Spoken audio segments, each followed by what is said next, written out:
Hey guys, in this video I will show you how you can download and install Riot client to PC.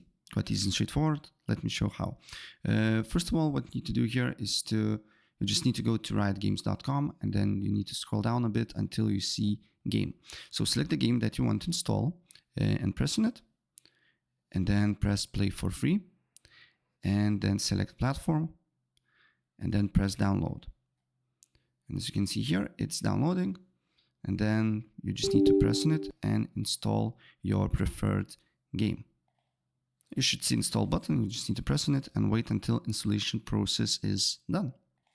And when you install the game, Riot client automatically will install itself as well, because without Riot client you cannot play League of Legends, Valorant, and more.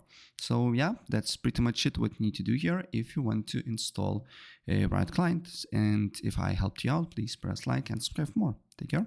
Bye.